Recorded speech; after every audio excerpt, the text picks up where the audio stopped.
selamat pagi. Di weekend kali ini, List Traveler lagi ada di Sumatera Utara, provinsi yang terkenal dengan Danau Tobanya. Eits, tapi kita nggak bakal nunjukin Danau Tobanya doang nih guys. Kita bakal ngajak kalian ke destinasi wisata yang ada di Sumatera Utara. Penasaran kan ada apa aja? Angel bakal ngajak kalian keliling Sumatera Utara nih. So, stay tune terus ya.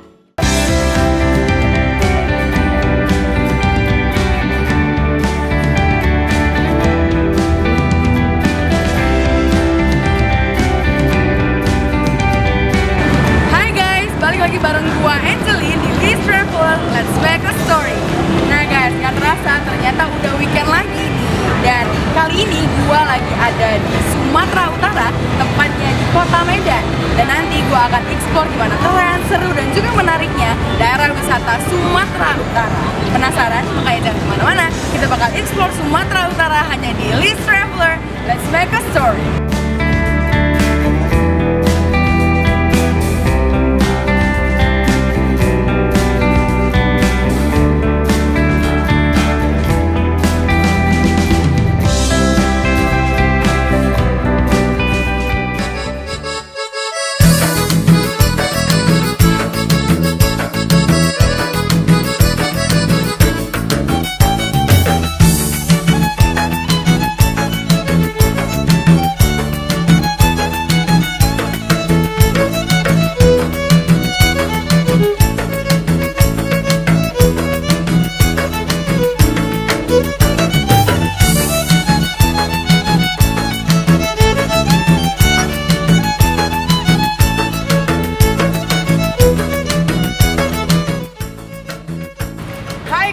Kali ini gue udah sampai di Istana Maimun. Akan banyak kegiatan yang bisa kita lakukan di Istana Maimun.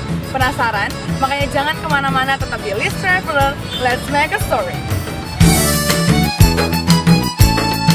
Istana Maimun ini terletak di Jalan Sultan Ma'mun Al-Rashid, Medan, Sumatera Utara.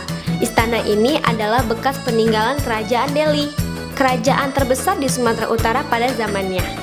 Pendiri kerajaan ini adalah Muhammad Dalik, keturunan dari Amir Muhammad Badaruddin Khan, seorang bangsawan dari Delhi, India. Pada awalnya kerajaan Delhi ini masih di bawah kerajaan Aceh loh guys. Namun setelah Muhammad Dalik meninggal, putranya yaitu Tuanku Panglima Perunggit mengambil alih kekuasaan, kemudian memisahkan diri dari kerajaan Aceh.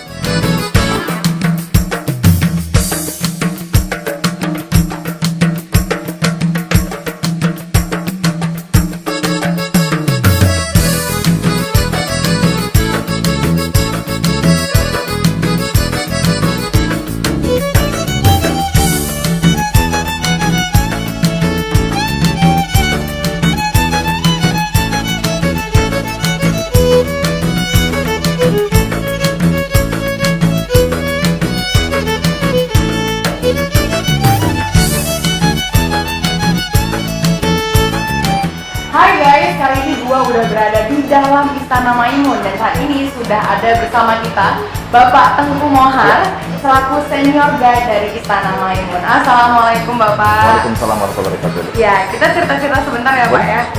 Pak boleh tolong ceritakan nggak Pak gimana sebenarnya asal mula Kerajaan Melayu Delhi ini dan terbentuknya Istana Maimun Pak? Oke, bicara tentang menyangkut Kesultanan Delhi, di mana Kesultanan Delhi Kerajaan Melayu yang berada kerajaan itu berdiri di masa awal abad 17 di tahun 1612 dengan pengakuannya di tahun 1630 dengan Sultan Delhi pertama bernama Tuanku Panglima Gocah Palawat, di mana pada masa itu beliaulah mendiri daripada Kesultanan Delhi yang turun-temurun sampai hari ini sudah masuk kepada Sultan Delhi ke-14, Sultan Mahmud Namandiji Perkasa Alam, yang mana di daerah kekuasaannya setelah kita merdeka tahun 1945 menjadi 4 kota kabupaten. Yang pertama menjadi ibu kota provinsi Sumatera Utara yaitu Kota Medan, sebagian Kabupaten Deli Serdang, sebagian Kabupaten Serdang Bedagai, dan seluruh kota tebing tinggi yang berbatasan dengan Kabupaten Simalungun itulah menjadi daerah kekuasaannya. Istana ini awalnya hanya diperuntukkan untuk keturunan dan orang-orang tertentu aja nih guys. Namun sekitar tahun 2000-an, istana ini mulai dibuka untuk umum. Selain barang-barang yang masih terawat, istana ini juga memiliki satu kisah loh, yaitu Meriam Puntung. Meriam Puntung ini konon katanya saudara laki-laki dari putri kerajaan Timuraya yang berubah menjadi meriam untuk melindungi putri dari pasukan Aceh yang akan menculiknya. Karena terus-menerus menembakkan peluru, meriam ini terpecah menjadi dua loh. Satu ada di istana Maimun ini dan satunya lagi ada di Tanah Karo.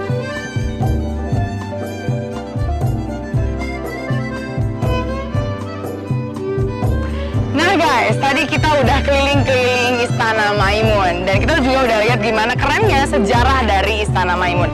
Setelah ini gue akan keliling-keliling Sumatera Utara lagi, jadi buat kalian yang masih penasaran, jangan kemana-mana, tetap di List Traveler, let's make a story.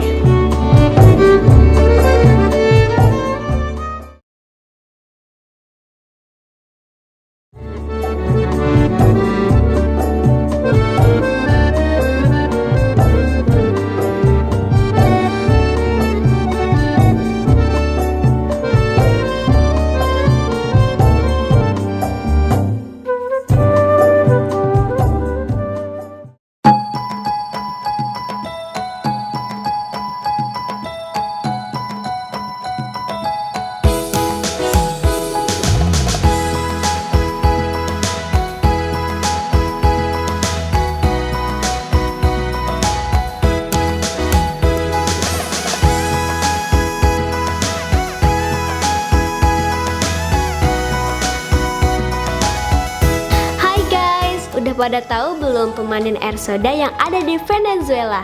Ternyata di Indonesia juga ada loh, tepatnya di Tarutung, Desa Parbubu, Sumatera Utara.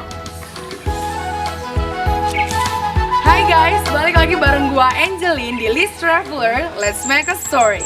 Nah guys, as you can see, gua saat ini sedang ada di pemandian air soda Desa Parbubu, Kota Tarutung, Kabupaten Tapanuli Utara, Sumatera Utara. Nah, for your information, ternyata air soda di dunia hanya ada dua guys. Satu di Venezuela dan satunya lagi ada di Sumatera Utara. Nah, katanya nih ya, setelah keluar dari pemandian air soda ini, badan kita terasa lebih ringan dan kulit kita akan terasa lebih halus. Menarik bukan? Penasaran? Makanya jangan kemana-mana, tetap di List Traveler, let's make a story. Penemu air soda ini adalah Ibu Minar Sihite, seorang bidan yang pada awalnya berada di Jakarta. Namun saat pulang ke kampung halamannya, beliau menemukan pemandian air soda ini guys. For your information nih guys, konon katanya pemandian air soda ini dapat menyembuhkan berbagai penyakit loh. Pemandian air soda ini juga tidak dipungut biaya sepeser pun. Siapapun baik itu turis lokal maupun mancanegara boleh berendam di sini secara gratis. Asal jaga perilaku dan sopan santun ya guys. Pemandian air soda ini juga cuma ada dua loh di dunia dan salah satunya ada di Indonesia. Wah, kita harus bangga nih jadi orang Indonesia. Hai guys, tadi gue udah ngerasain gimana rasanya berendam di pemandian air soda. Dan ternyata bener yang orang bilang, kalau badan bisa semakin ringan, kulit juga bisa semakin halus. Dan ternyata udah beberapa lama berendam, lapar juga nih guys. Tapi tenang aja, karena sebentar lagi gue akan pergi ke salah satu kota yang terdekat dengan kota Tarutung, yaitu kota Siborong-Borong. Dan di sana ada salah satu makanan khas dari Sumatera Utara, yaitu ombus-ombus. Penasaran? Makanya jangan kemana-mana, tetap di List Traveler, let's make a story.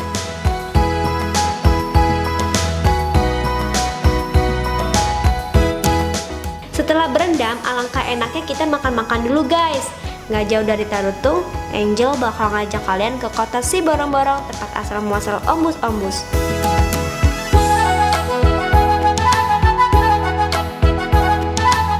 Ombus-ombus adalah makanan khas Sumatera Utara guys. Kenapa dinamakan ombus-ombus? Karena kita harus memberikan tiupan ketika hendak memakannya. Selain memiliki rasa yang enak, ombus-ombus ini murah meriah loh. Hanya dengan Rp1.000 kamu bisa dapatkan 1 biji ombus-ombus. Hai guys, saat ini gua udah berada di tempat penjualan ombus-ombus nomor 1 di Sumatera Utara. Dan sekarang sudah bergabung bersama kita pengusaha dari ombus-ombus nomor 1 di Sumatera Utara ini, yaitu Bapak W. Siahaan. Selamat pagi Bapak. Selamat pagi, Nang. Kebetulan saya orang Batak, saya panggil Tulang aja kali ya Pak ya. Oke, bagus. Tulang, sambil nunggu pesanan ombus-ombus saya, kita cerita-cerita sedikit ya Tulang ya. Nggak apa-apa, Nang. Ya. Silakan. Tulang, gimana sih sejarah dari terciptanya ombus-ombus nih Tulang?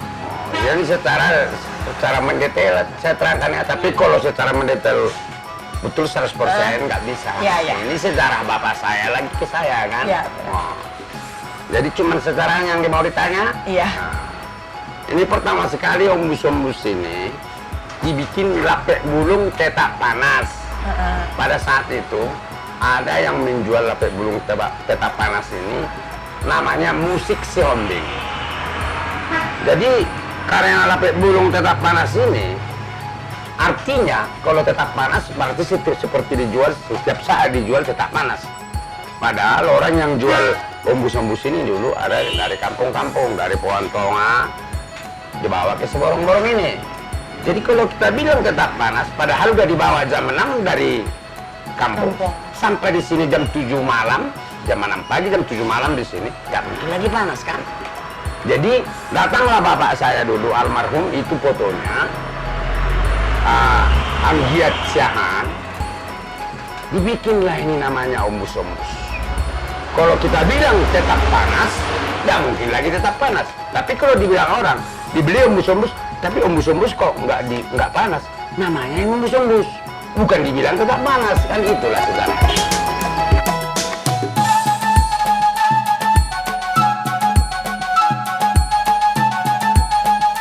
Nah, ombus-ombusnya udah datang sekarang, kayaknya enak banget, gue penasaran. Daripada penasaran, mending kita coba sama-sama ya. Ya Pak, kita coba sama-sama ya Pak. Ya, silakan ini. Ya.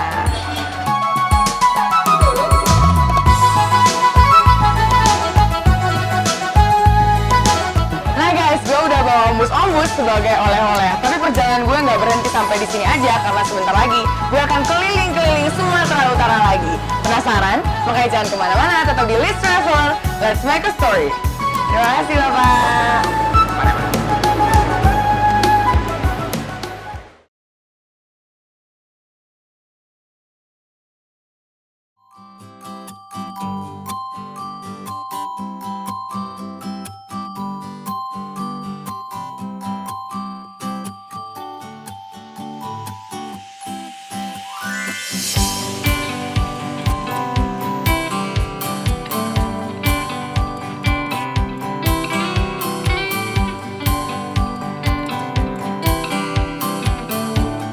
Coba tebak Angel ada di mana sekarang? Sekarang Angel ada di Danau Toba. Danau Toba ini adalah danau terbesar di Indonesia dan Asia Tenggara loh.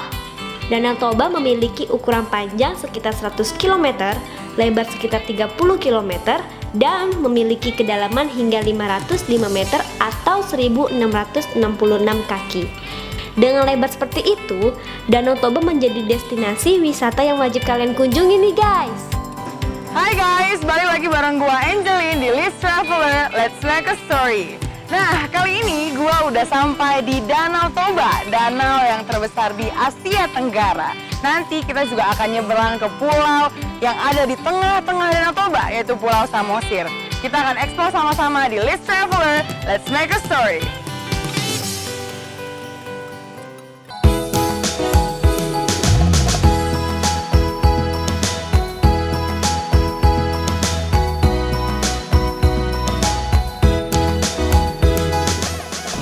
Selain keindahan alamnya, Danau Toba memiliki satu kisah, yaitu Batu Gantung. Hai guys, saat ini gua udah ada di Batu Gantung, salah satu tempat wisata yang tidak akan dilupakan oleh para wisatawan jika datang ke Danau Toba. Batu Gantung ini katanya adalah seorang perempuan loh. Perempuan ini ingin dijodohkan oleh ayahnya.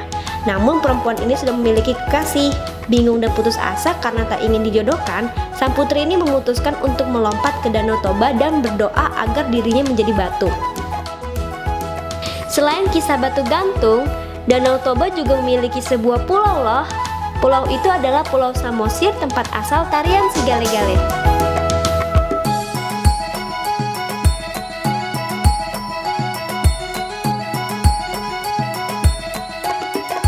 Hai guys, balik lagi bareng gua Angelin di List Traveler.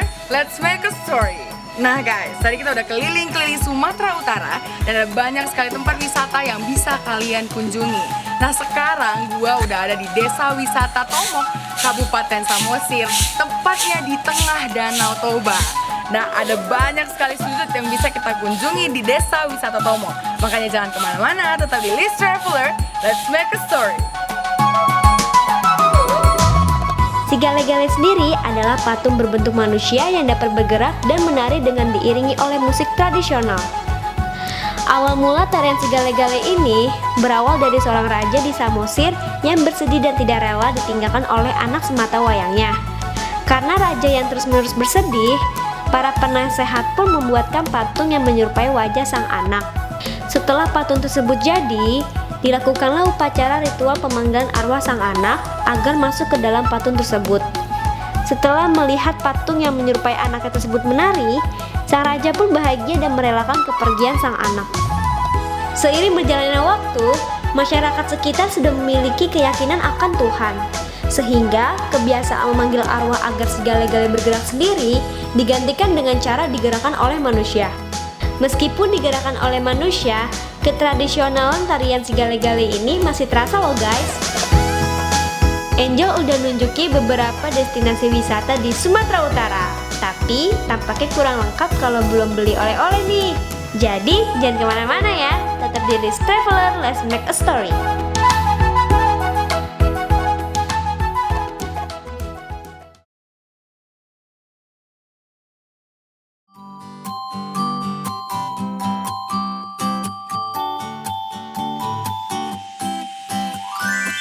Kalau lihat orang Batak dalam acara-acara seperti pernikahan atau kematian, kalian pasti bertanya, apa sih nama selendang yang biasa digunakan ibu-ibu Batak? Itu adalah ulos guys. Ulos adalah kain tenun khas Sumatera Utara yang berbentuk seperti selendang.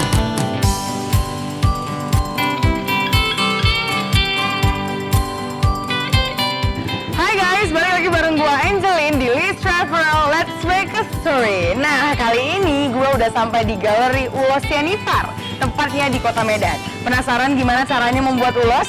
Makanya jangan kemana-mana, tetap di List Traveler, let's make a story.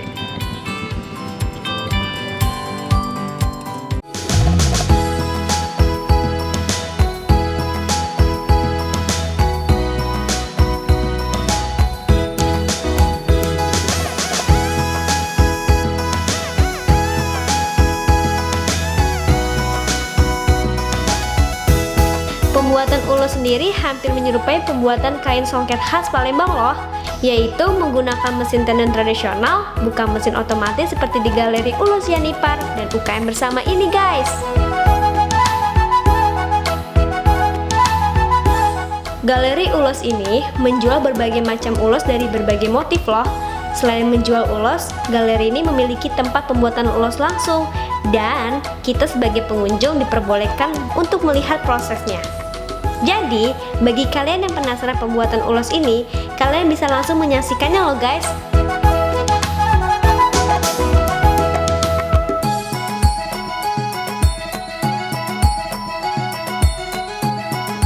Nah, tadi kita udah sama-sama belajar bagaimana caranya menenun sebuah ulos, kain khas dari suku Batak. Dan nanti kita juga akan melihat bagaimana hasil dari tenunan ulos Batak yang sudah jadi. Jadi jangan kemana-mana, tetap di List Traveler, let's make a story.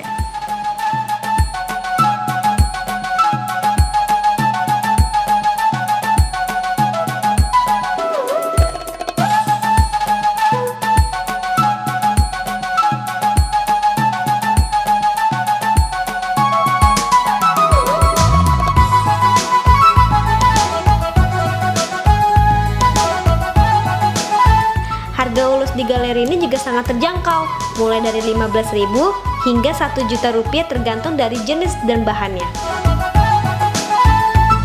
Nah guys, tadi gue udah beli salah satu ulos yang proses pembuatannya kita lihat sama-sama. Dan gak terasa, ternyata sudah di penghujung acara untuk episode kali ini. Tapi tenang aja, karena di episode selanjutnya kita akan eksplor tempat-tempat wisata yang bisa kalian kunjungi. Jadi jangan kemana-mana, tetap di List Traveler, let's make a story.